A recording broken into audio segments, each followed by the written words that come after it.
So this video is for me to help myself understand yung rules on conveyance of real property by a partner or the partners. So ito kasi sobrang nakakalito ako dito nung first sem, pero ngayon naintindihan ko na siya. So ano nga ba ang rules on conveyance of real property by a partner or the partners? So una, ano ba ang conveyance? It is a transfer of title. Meron tayong 5 uri ng conveyance by a partner.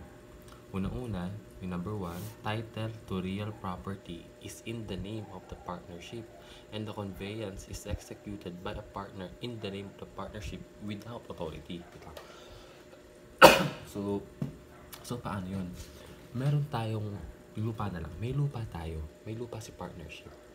Yung lupa na yon nakapangalan siya kay partnership. APC partnership. Ngayon, wala akong karapatan na i-transfer yung title niya sa iba. Pero tinransfer ko siya na nakapangalan pa rin sa partnership. Gets nyo? So, kumaga, tinransfer ko yung titulo ni partnership sa ibang tao. Tapos yung ginamit ko pangalan si partnership pa rin yung nag-transfer. Pero ang totoo, ako talaga nag-transfer kahit wala akong authority.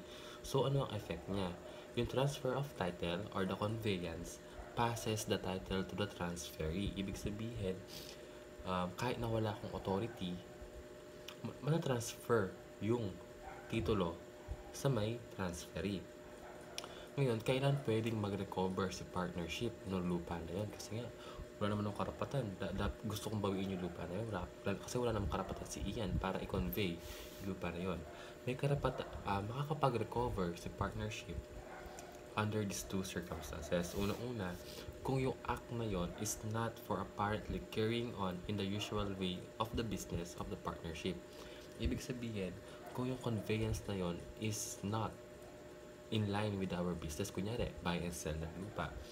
Kung nag-buy and sell kami ng lupa, tapos nag-convey ko yung lupa sa ibang tao, okay lang siya.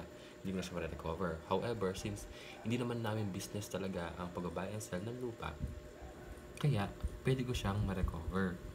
Given din, dapat na yung third person or yung transferee has knowledge of the partner's lack of authority. Mara-recover ko lang siya kapag si third person alam niya na walang authority si Ian para ibenta sa kanya yun. Kasi nga, di ba, parang nagsabuhatan kayo para i-transfer ko sa yung title. Alam mo na wala akong karapatan para i-transfer sa yung title.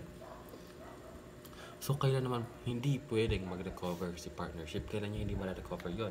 Una-una, when the real property has been conveyed by the grantee to a holder for value without knowledge. Kumbaga, di ba, ako, tinransfer ko yung lupa sa third person. Ngayon, sa third person na yun, tinransfer niya ulit yung lupa sa isang tao na in good faith. Kumbaga, hindi niya alam na wala talaga akong authority para i-convey yung lupa. So, hindi na pwedeng bawiin ni partnership yung na-convey na lupa ni partner na walang karapatang mag-convey. Sana naintindihan ko ulit ito pag binanood ko.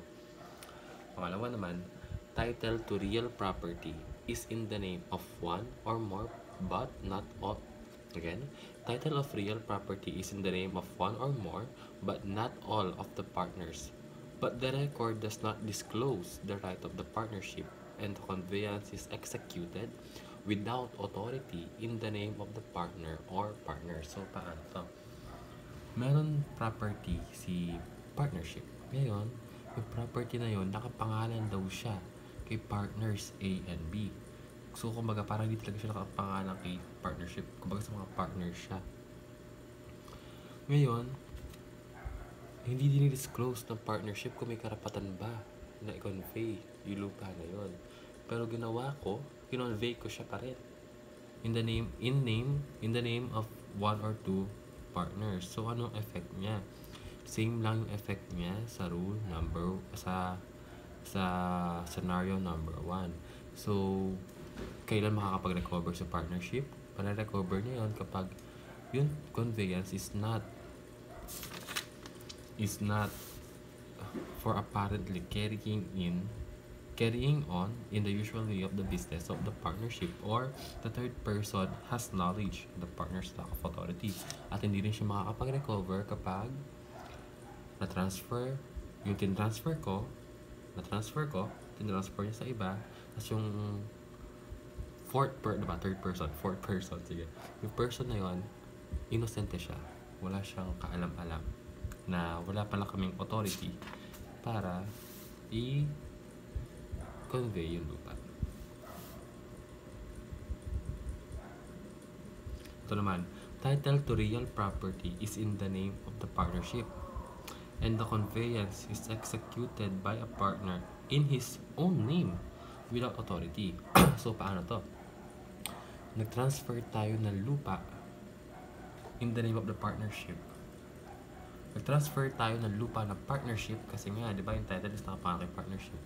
Tapos, tinransfer ko siya sa third person na nakapangalan sa akin. So, anong effect niya kung wala akong authority? Unang-una, the transferee does not become the owner of the real property. Ibig sabihin, kahit na in good faith siya, hindi siya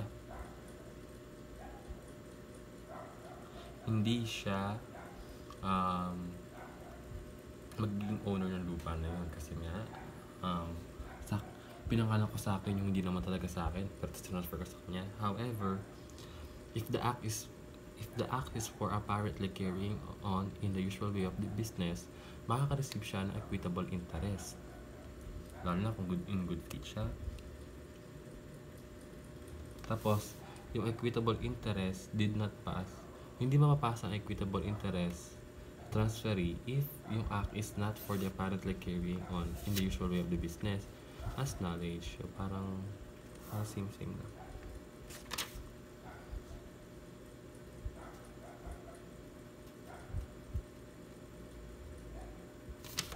So, number 4 na tayo. I hope mag-gets ko ulit to pag pero I think mag-gets ko naman siya. So, next is title to real property is in the name of one or more or all the partners or in a third person in trust for the partnership and the conveyance is executed by a partner in the name of the partnership now without authority. So, anong effect niya? Same sa number 3 daw. So, yung pinaka-last na lang. So, parang paka-analyze mo na lang to. Iyan, guilty ka na sa CPA na. Title to real property is in, ito yung 5th scenario. Title to real property is in the name of all the partners and the conveyance is executed by all the partners in their names. So, para anong nangyari? Yung lupa, nakapangalan siya sa aming lahat. Kung tatlo kami magka-partner, yung lupa nakapangalan siya sa aming tatlo. Ngayon, nung transfer namin siya, nakapangalan pa rin sa aming tatlo. Kami pa rin yung nag-transfer. So, anong effect niya? The conveyance passes all their rights. Kung may karapatan kami dito, yung karapatan namin na yun, dahil nakapangalan naman din sa amin, mapapasa lahat sa transferee. This is so because all the partners gave their consent. So, parang, yun, isip na lang. Di ba, kailangan yung mutuality. So, since nag-agree naman kayo lahat, so, okay lang. Matransfer lahat. Matrasik yung wawa ka. Nahirapan na magsalita sa rubber. So, yun lang. Good luck sa qualifying exam. Yan, kaya ka na sana pumasa ka.